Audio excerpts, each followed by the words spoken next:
And you're welcome back to my class. So we're going to be making this lovely neck piece using any fabric of your choice. Let's get started. If you have watched my video on bangle making and then earring making, I'm very sure you should recognize this material here. I call it cord. You can get it from any supermarket or from people who sell ropes and all of those. The measurement for each cord is being displayed on the screen. So what I mean with this is, after the very first 3 or 4, I don't know how you want the choker part to be like.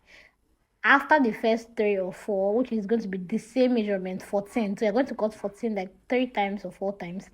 Then the next one is going to be 15.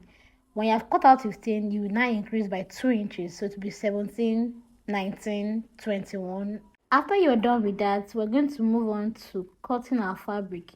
So you're going to be cutting fabrics which we use to, cover the what's it called? The cords. So remember we started with 14 inches for the first part, that's the choker part. So you're going to be cutting, instead of cutting 14 now, you're going to be cutting 15 inches. The reason why you're cutting 15 inches is so that you can have something left to finish your work with. In fact, to be on the safe side, make it 15.5 or 16 inches.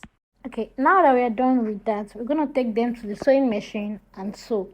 If you look closely, you see that I'm using a measuring tape. The width of the cord is 1 inch. So I'm ensuring that I have 1 inch when I sew, so that when I'm passing my cord, it's not going to be tiny. It's not going to be struggling to enter in. I'll have 1 inch measurements there. Please remember that the fabric is on folds, so this 1 inch is 0.5 on both sides. Remember, it's on folds because you are sewing to make a tube, so it's 0.5 on both sides. We are going to continue with turning this inside, turning it to get the right side, like the front of the fabric. So I'm assuming you know how to do it, but if you don't, please just watch the video, try to observe what I'm doing so that you can get it right.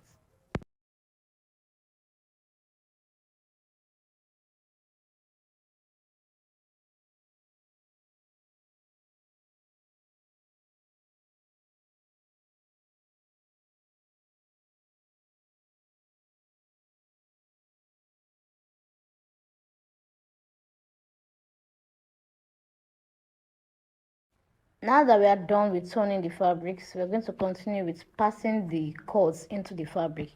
So you take one edge of the cord, use your lighter to burn it also that it holds together.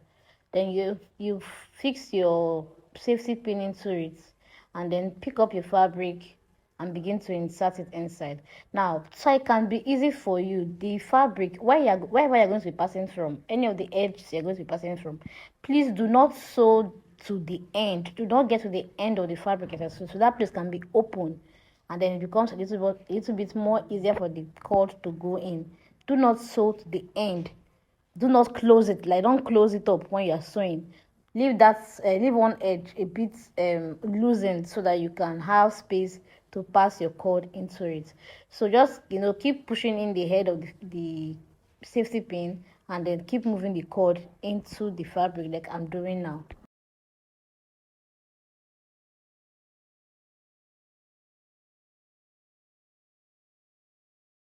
Alright, now that we are done with that, we're going to proceed with finishing up our work.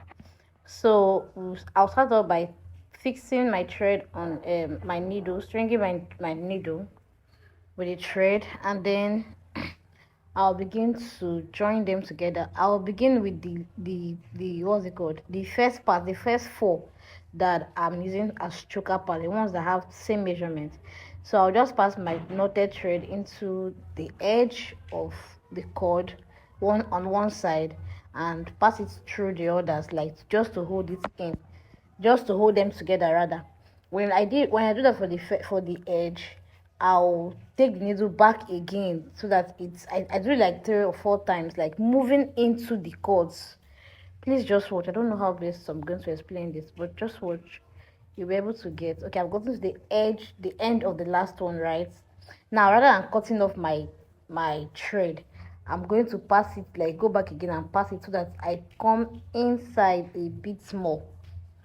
I didn't know this. I did not show you. Okay, So this is what I did. Instead of cutting off my thread, I came here and then I left the space and moved it into the cord, like a bit into the cord, and then I'm passing it again so that the edge can all be together. Do you get it? So I'm sure you have seen what I'm trying to explain. If you want, you can do it again, like move into the cords again so that you are holding like 3 times, but I just did twice, tied off my rope and then cut it off. I'm going to repeat the same thing for the other end, right? I repeat the same thing for the other end, then I'll set it aside and then do the same thing that I did for the other part that is supposed to drop down on the body. I'm going to do the same thing for the other part. So please just watch, practice, and let's get right into finishing our work.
All right, so after I'm done joining all that parts, all the edges together, I'm going to be connecting this choker part to this down part. So this is what I'm trying to do now, still using my thread and needle.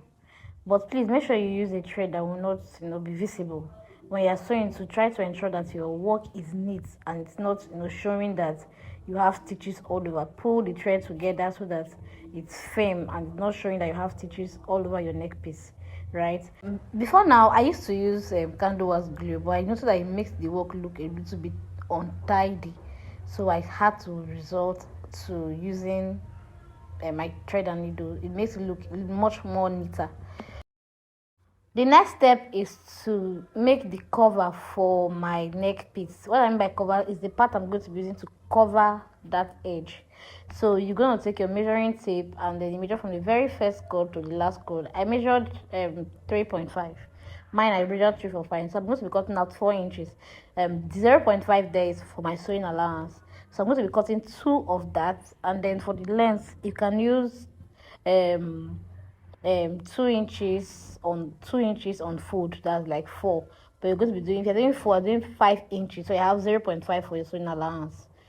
Please just watch. I'm sure you'll be able to understand what you're meant to do.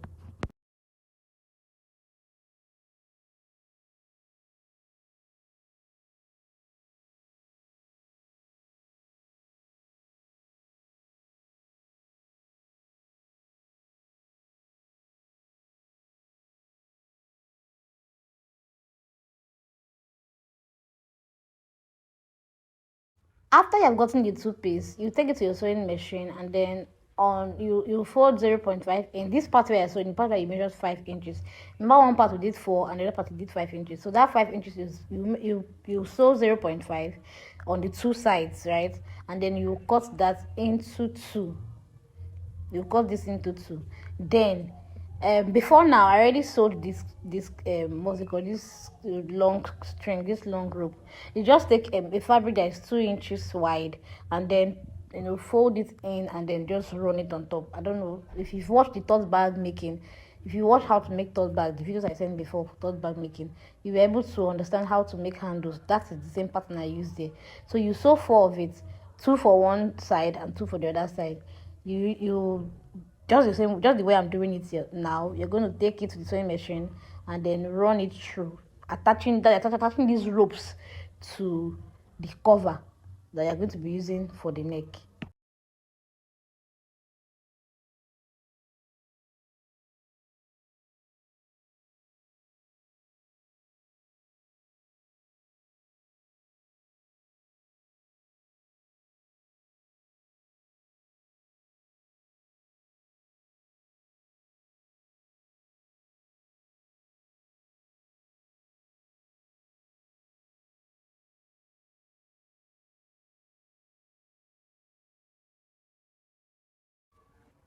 Now we are done with that, so we're going to continue with turning this into the right side, right?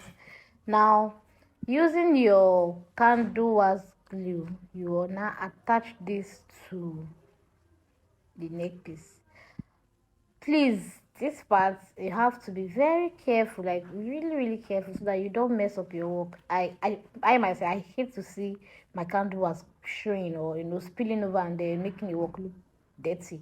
So imagine how your customer or your clients will feel when they see that the work they have done is not looking neat, or the work you have done for them is not looking neat. Ensure that the candle wax is not showing. And why am I using candle wax? I have noticed that over time it holds better than when I use glue gum or any other kind of glue. I would have sewn, but that because of the cord, it won't pass my sewing machine, and that's the reason why we sewed that other part, so we have this illusion that this was sewn, not glued, right? And that's the more reason why your candle wax gum should not spill, or be looking rough. It shouldn't look rough. It should be as neat as possible. And because you've already sewn this part, if you remember when we sewed that part, the 0.5 we sewed, it's just like I can create an illusion that this was sewn and not glued. If you don't tell them, they won't know. Right? But like I said, it can't pass into your sewing machine because of the cord. It can't pass into your sewing machine, so sewing is a bit impossible. And the reason why we're using glue, hot glue gun. You can use any other one, but I prefer hot glue because it holds better. UHU gum does not hold as much as candle wax gum holds for this particular work. I don't use A60 either. I just use candle wax gum. It holds better. So what you have done for the other part, you repeat on this other part. Then go ahead and make any earring design of your choice. make any bangle design of your choice, and your work is ready. I really hope you enjoy watching this. I really hope you're able to practice, and I'm looking forward to seeing our works. I'm looking forward to seeing how you can when you're done, please snap and send. Please snap and send so that it can, we know that we are making progress. If you have any question, do not fail to ask. Now, I didn't forget. I hope I didn't forget to say that whatever you do for the front part, you do for the back side as well. Whatever you have done for the front, you do for the back side. It stays firm and don't have any problem. Nobody's going to complain that their work is pulling off or something. Thanks so much, and hope to see you in the next video. Please leave a comment for me when you get to watch this. I really do appreciate you. Bye for now.